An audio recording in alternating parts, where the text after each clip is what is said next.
Hello everyone, SirMonkeySuit Azabi here, back again with Fullmetal Alchemist Brotherhood. We are on episode 10, and in the last episode, I referred to it as a sort of like a nice self-contained episode after we had the fight at the prison, where we got some character development and everything like that.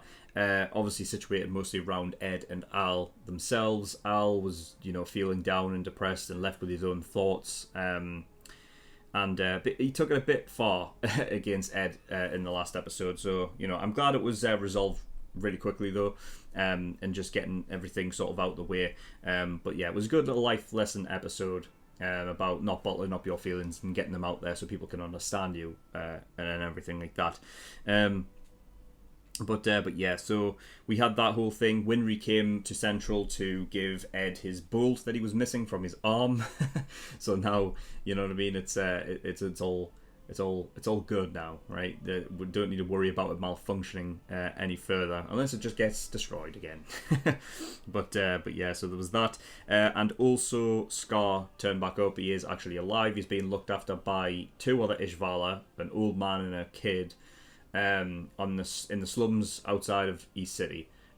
So as of right now, it looks like there are only two Ishvala, but there may be more. We'll just have to wait and see about that.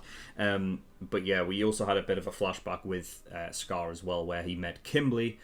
And it seems as though Kimberly was very happy to exterminate and destroy Ishvala. Like, he seemed just happy to go along with that. So yeah, it'll be interesting to see the motivations and ideals behind him and also the terrorist group as well. But yeah, other than that, Scar, he has this tattoo sleeve that was a gift from his family. He did mention his brother and his master in the flashback as well. So I don't know if his master is part of his family or not. Those were the only two that he did mention, though. But I want to know what the significance of the tattoo sleeve actually is. I'm pretty sure we'll be getting that. I mean, they've mentioned it, they've revealed it. I'm pretty sure, obviously, it will have more meaning going forward, but we'll have to wait and see about that. But yeah, that's pretty much it. Don't think I have anything else to really say on episode 9, so we're just going to get in episode 10 in the description below. There's also a link to the full length if you want to watch my reaction to this episode in full and not just the cut 10-minute version. Then the offer is there for you. But yes, nothing else to really talk about, so we're going to get in episode 10, see what we get. So without further ado, let's go. The power of one man doesn't amount to much. Get an actual look at the war here.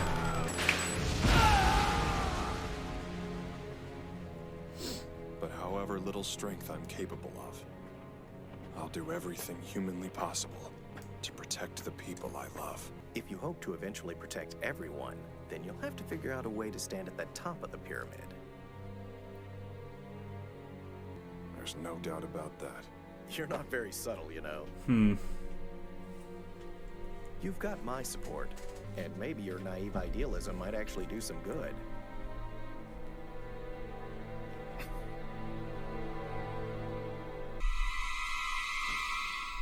Was it really just an old memory?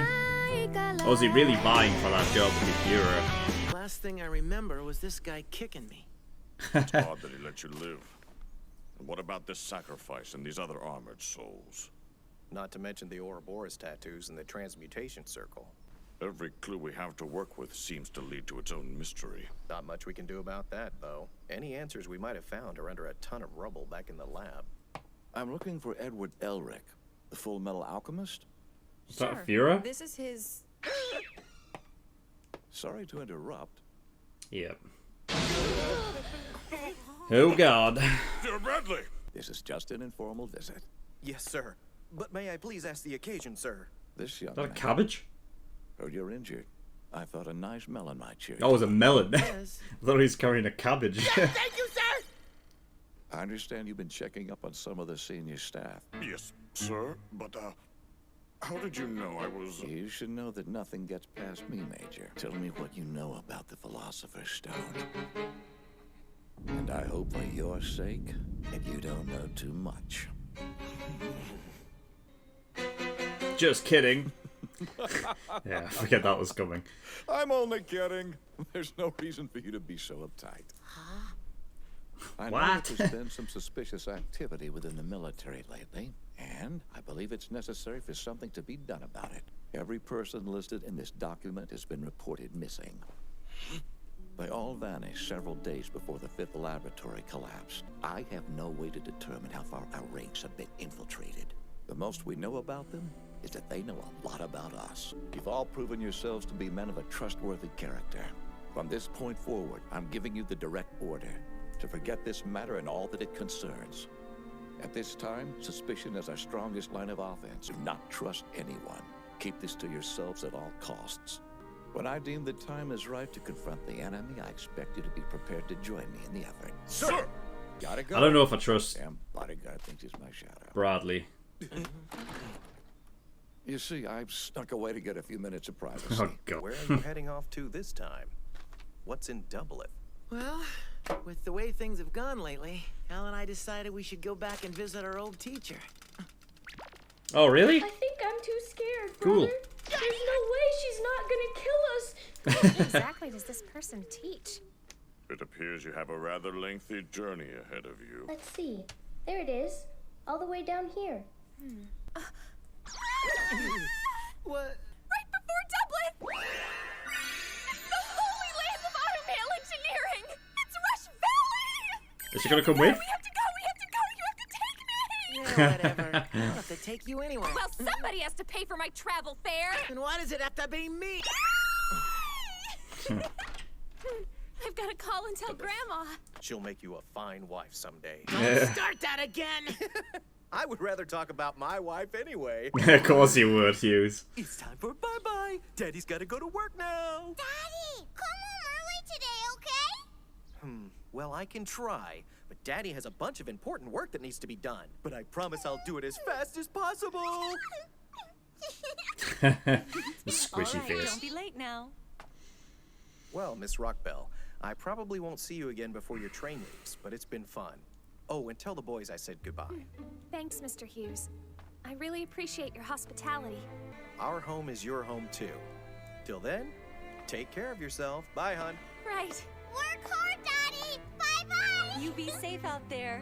Wait, is this some kind of combat teacher? Why don't you just quit fighting? Oh, that'd be nice. But sorry, it's not as simple as that, okay? We're gonna need as much strength as we can get. What's reason 2? To see what she can tell us about the Philosopher's Stone. Yes, it's apparently in response to that sham religion that was preying on the townspeople. They finally realized they were being suckered.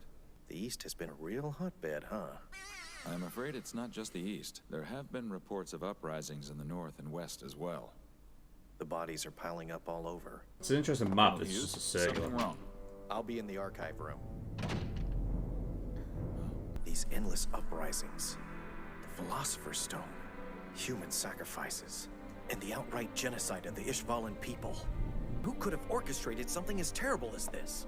I've got to tell the Fuhrer right away. Oh, fuck. Hello, Lieutenant Colonel. It's nice to meet you. Well, actually, hello really isn't the word I'm looking for. Oh, fuck. Alchemist. Oh, shit, Hughes. I don't know if he's, Cool tattoo you got there. Those are your last words. Oh, God, Hughes, fuck.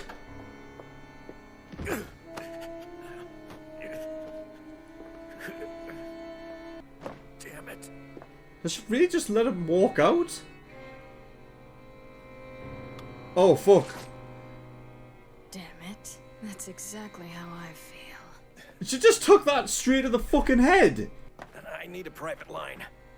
Bloody hell, dude. I have to tell him. Sorry. Forget I was here. But, sir! What's he doing? Oh, Eastern Command. he's gone Need you to a connect with payphone. Colonel Mustang right away. I'm sorry, I'm not allowed to connect from an outside line. You are speaking to Lieutenant Colonel Hughes. Can I have your code, please? What? Are you trying to waste time? It's Uncle, Sugar, Oliver, then 800. Will you hurry? It's an God! emergency.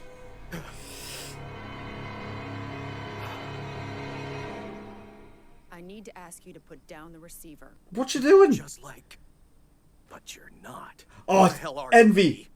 I'm Second Lieutenant Ross, sir. You're not Second Lieutenant Ross. She has a mole under her left eye. You're observant. I can't believe I forgot. There, how do I look now? Fucking hell. You really are a smart man, Lieutenant Colonel. Did you ever think that'd be the cause of your death? Come on, have a heart, will ya? I've got a wife and daughter waiting for me. Can you do alchemy or not? The last thing I'm gonna do is die on them. Oh, Jesus Christ! What the hell are you? There's a Lieutenant Colonel Hughes on Oh no. Look, Hughes, I don't have time for daughter stories. Hey, Hughes. Hughes! Fuck's sake! You throw away your lives for nothing. I should have fucking known that fucking goodbye. Why can? Oh, fuck's sake! I'm so sorry, Alicia. Remember, Daddy loves you. I'm sorry. How the fuck can he die? Oh man! I had such a good time staying with them. They're both really great people. God's Yeah, but sake. Hughes is obnoxious. He doesn't know when to shut up, and he spoils his daughter rotten.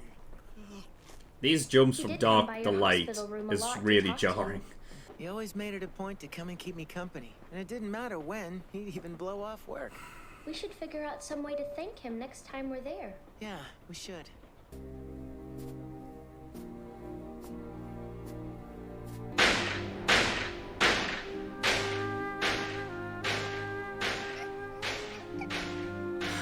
Fuck's sake. Why are they putting all that dirt on Daddy? They're burying him, dear. But if Daddy gets buried, then he won't be able to do all his work. Daddy said he has a bunch of work he needs to do. No! Stop it! Stop putting dirt on him! Daddy! Promoted to Brigadier General. God, it sucks, Just for man. dying in the line of duty. You were supposed to be helping me work my way up through the ranks. You got it all backwards. There's a side of me that's desperately trying to crack the theories of human transmutation right now. I think I understand what drove those boys when they tried to bring back their mother. It's a terrible day for Rain. It's not raining. No, it is. Yes. Ugh. It is. Oh, so it is. He left a trail of blood and runs all the way down the hall. Apparently, he was heading straight to the phone room. Yeah, he didn't want to do it on that actual line because it might have been bugged. No one to not trusting anyone. Walked out instead. He obviously picked up on something big. He was gonna call from the office. But something occurred to him and he used an outside line. The code that he gave the operator is only supposed to be used for military emergencies. What the hell was he trying to tell me? We have a strong lead on some potential suspects in the murder of Lieutenant Colonel Hughes. We're unsure of their identities. That doesn't make sense, Major. Clarify for me. I'm afraid I cannot. I'm telling you to explain as your commanding officer. I cannot tell you. Fair enough. I apologize for my tone. You're dismissed. Sir, the Elric brothers were recently here. They only departed a couple of days ago. And did they manage to find whatever they were looking for? No, sir. That would be rather difficult as they are pursuing a legend. Is that so? Might be just enough information to get him to figure it out. To us as we had hoped. But not a waste of our time. He said that they had a strong lead, singular tense, on a few suspects, multiple suspects. Which leads me to believe they suspect a group is responsible. And his obstinate refusal to talk, even though I ordered him to, can only mean there's gotta be an officer above me that's ordered him to keep quiet. Fear Bradley. Most likely someone of senior ranking. The last clue was that he happened to mention the Elric brothers. They were researching the Philosopher's Stone. I hate to say it, but it sounds like there might be some kind of conspiracy going on here. Hughes, I'd say he deserves an answer. Once I'm transferred to Central, I'm gonna start shaking things up until I find one. I will become the Führer of this country, and I will take vengeance for Hughes. I'm going after the senior staff. Are you with me, Lieutenant? Do you even have to ask?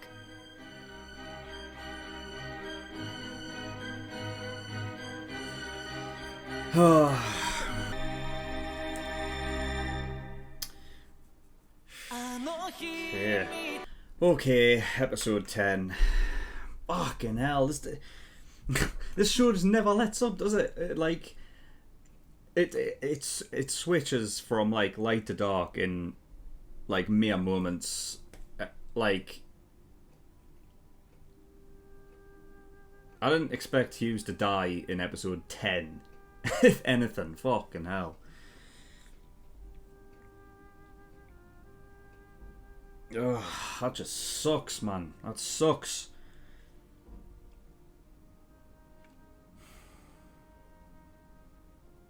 Should have known, you know. Should have known, you know. I hate goodbyes in anime, like where it's like, you know, be safe. You know what I mean? It's just like because why would you even show that if something was never going to happen, right? Because then it would just be a waste of time. Because you never see him do that like every time he goes to work, do you? But the one time that you do see it is, of course, when something happens. Red flags. Fuck.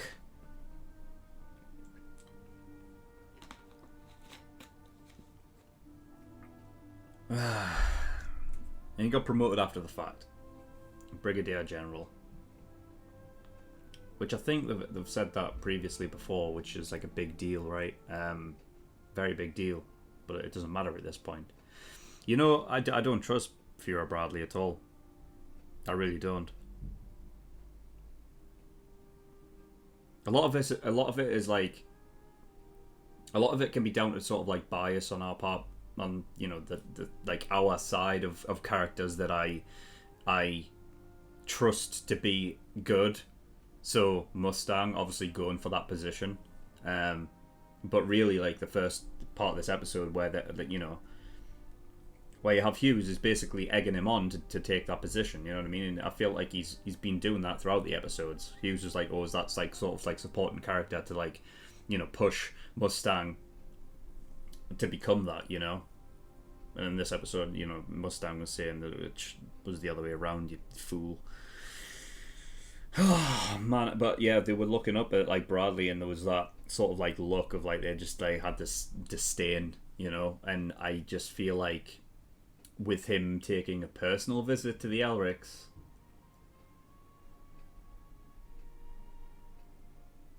it's too convenient for me. I think, you know, everything he's saying rings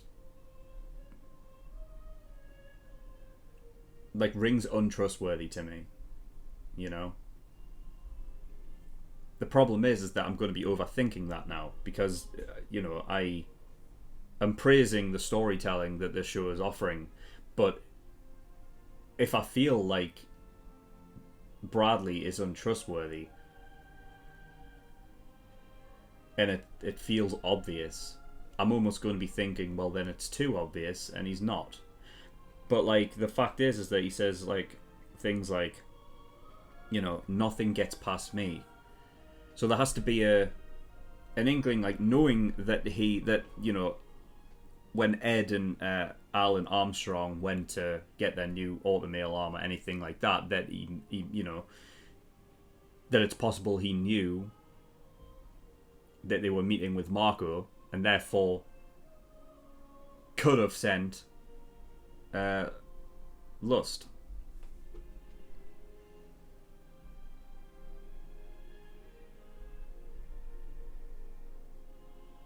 What if Fuhrer Bradley is father?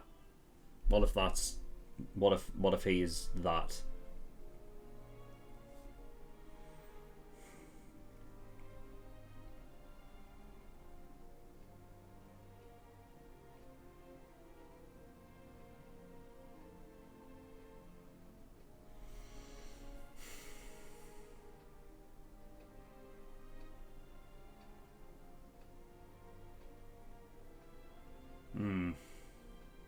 It's a tough one, isn't it? Because there's no real hard evidence. It's just very minute details of how, like the fact that he has to take a personal, you know, a personal visit, you know, basically run away from his fucking, and like sneak away from his bodyguards and stuff.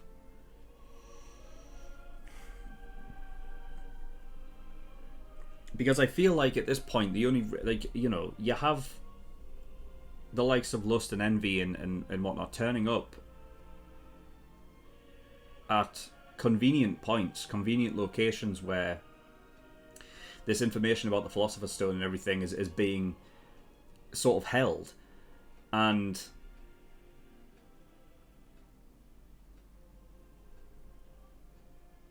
that's another thing as well. It's like Bradley's put a sort of a pause on it. Like he's saying, like, don't pursue this until he says that you can pursue it. You know what I mean? Which that's just like a, you know, until further notice. That could be forever. You know what I mean? As long as he's in charge. So I just feel like him putting the pause on it. That's another thing. If he really wanted to, I think, because he himself would want to know about the Philosopher's Stone as well. And if he sent Lust to go to Dr. Marco, who was researching the whole thing, who put that in place to research the whole thing? Well, it would have been Fuhrer Bradley, right? And with Hughes going around, like, you know, into the archives, and he's, you know, these uprisings happening in not only the east, but the west and the north, that the reason for these uprisings has got to be because of who's sitting at the top. And they're not ruling properly. So there's got to be reasons for that, you know?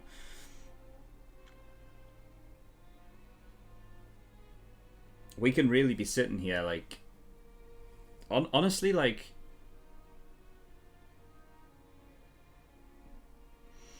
because of the uprisings and everything like that, and the way that they talk about how the military are, like, you know, are dogs, and they, you know, they do like all these dirty work and everything, that, like, it's becoming almost apparent that they are the bad guys in this.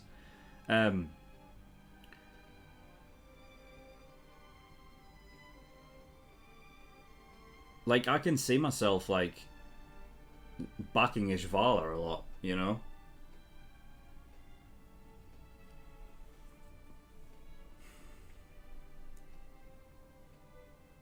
I mean, I already had, like, bad feelings anyway about Bradley in the very first episode as soon as they mentioned Fuhrer. Because it's just like, you know, I was positive that is not a good thing. But then it's just, you know, that's the connotations that comes with Adolf Hitler, really, you know? So it's easy to just sort of, you know, take that word and think of it as a, you know, I think the description I saw was tyrannical leader. But, you know, it's... I think Hughes really there at the end knew what was going on.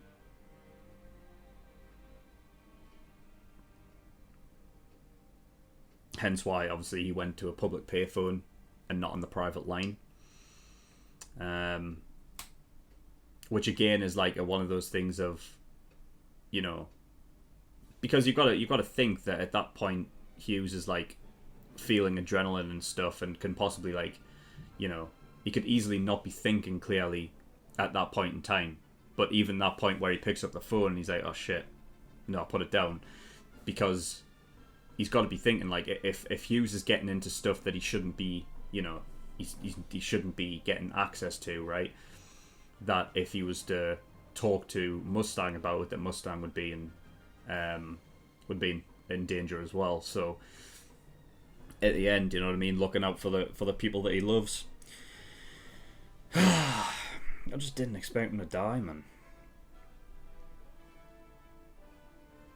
I was wondering, like, if he was an alchemist or anything like that, and he wasn't, but he was handy with a blade. I mean, he fucking literally pierced Lust's head,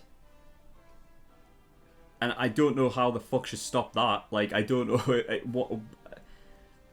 That was embedded in her fucking forehead. It seemed that it was enough to get to the brain. So I don't know how the fuck she survived that. Like...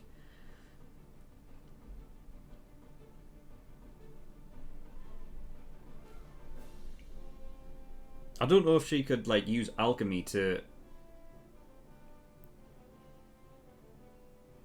I don't know, like, could she? Could she use alchemy to, like, thicken her skull or something? I mean, I would think theoretically that would be possible, right?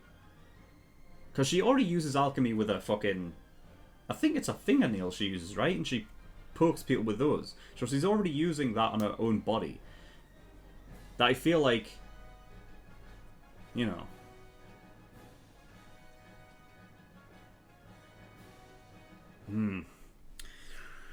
I don't know, man.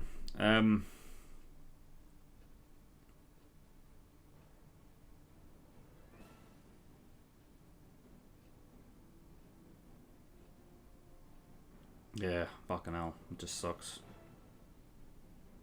Even there at the end, like, well, and you know, in the graveyard, even Mustang was thinking about. I liked how that was brought up. Actually, it was like, you know, he's actually thinking about human transmutation at this time, and so that he can now, you know, he knows exactly how Ed and Al felt. You know, it's a good thing for that. I mean, I feel like Mustang was like always trying to empathize and sympathize with the kids anyway, but now it's like, I guess it's sort of like more real to him. But also the I guess finding out through very vague sort of messages, Mustang's like and everyone else, like all the other characters that we know, are sort of just finding out who to trust. So with, you know, Mustang and Armstrong there, Armstrong giving away these little tidbits, not saying anything outright, but giving Mustang enough information to figure it out himself. You know, so yeah, there is that. Because remember, with Bradley, nothing gets past me. So if he's you know, if for whatever reason somehow he's being bugged in whatever form or fashion, you know, then, you know, it's something I'm just picking up on, because it seems as though that's going to be our main sort of like crew, if you will, Mustang, Armstrong being a part of it. I don't know exactly either to what degree Envy can change into someone, if he needs like their DNA, or does he just need I guess he doesn't. I think he just needs to look at something and he gets the general idea of it, right? Because even then, like, if he would have, like, obviously he saw, I haven't written down a name, the one that Envy was pretending to be at the payphone, right? That he saw her obviously a couple episodes ago back at the prison, but it's like those little minute details that's very, like, you know, like, he doesn't take into account. And of course the picture on the floor, being able to just become his wife. So yeah,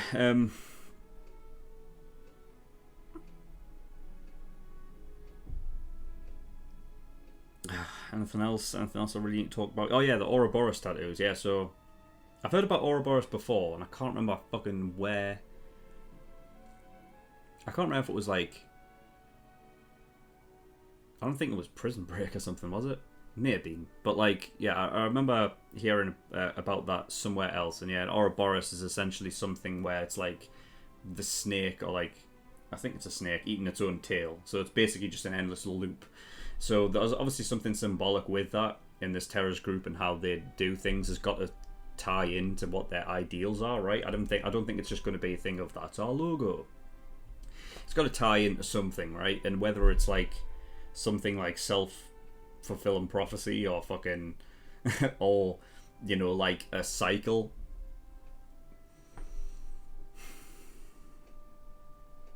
I don't know.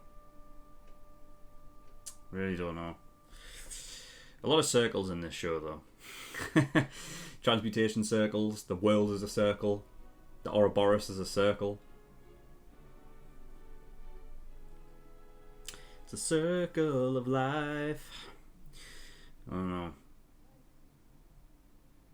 What if the fucking, like, what if the world map, with it being a circle, what if it's like,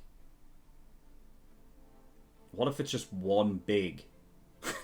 Because you know how in the first episode, how McDougal had all of the sort of transmutation circles dotted around that connected to each other. What if the whole world was like that? What if that's what their main goal is? To make the whole world one giant transmutation circle. You know what I mean?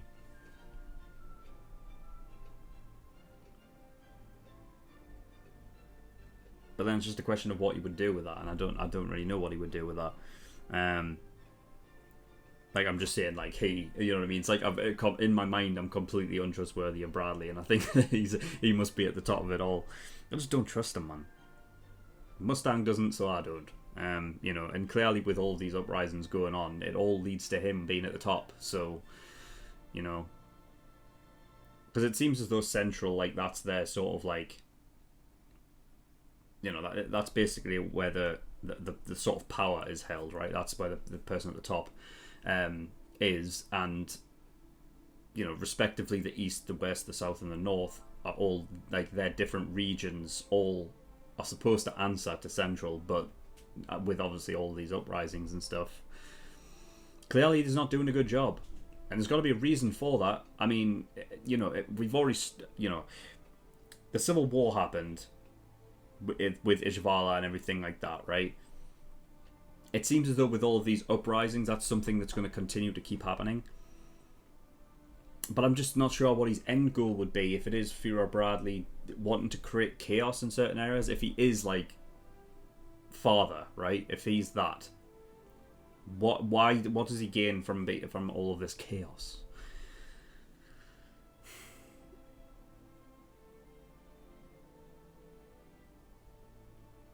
I really don't know. Yeah. Anyway, yeah, I mean, that's pretty much all I've got about pretty much all of that. Only pretty much Edward and Alphonse, which really didn't get that much time to do. They were just obviously, you know, on the train, heading to a place called Dublith, which is where their old teacher is. And yeah, I think I said during the reaction, there is one sort of like little scene where you saw the teacher, though I thought it was a dude. But that was back when they were kids. And I think that was after the mother died as well, right? You know, so we saw that one person at one point. I don't know if that's the exact same person, but like I said, like when I saw that one little frame, it looked like it was a dude at that one point. But they refer to their teacher as a she, so you know, I guess we'll just have to wait and see. They're also heading through the automail home of the world, which I didn't get the name of. But yeah, I mean, Winry's heading along because obviously she wants to go there. I feel like she must have never been there before, but she's heard about it and everything like that. So yeah, I feel like next episode's going to be possibly around that town, and I don't know, maybe you can get some upgrades. You know what I mean? Because I feel like with them in Rezenbuhl, they may not have access to certain things that this place actually does. So maybe, like, you know, there could be some upgrades to be made. You know, but we'll have to wait and see on that. But yeah, rip Hughes, man. I mean, I wasn't expecting him to go. I felt like he was like a character that was his, like, it sounds stupid to say like was his own character, but I mean, like, you know, he was unlike the others. Like, he played a part that other characters don't have in a way, you know what I mean? Like, he felt like the more, I guess, humane, grounded one.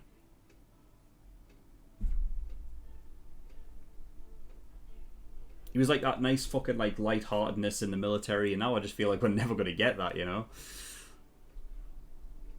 But I don't know. We'll just have to wait and see. Oh well, R.I.P. Hughes. Fucking just sucks. Just really, really sucks. And you know, Edward and Alphonse and Winry will find out when they get back, and that's going to be sad. Sure, man. I can't believe how we could just switch from death to fucking lightheartedness, jokey around like that. It's like, fuck, give me some time. Give me some time to just feel out these emotions.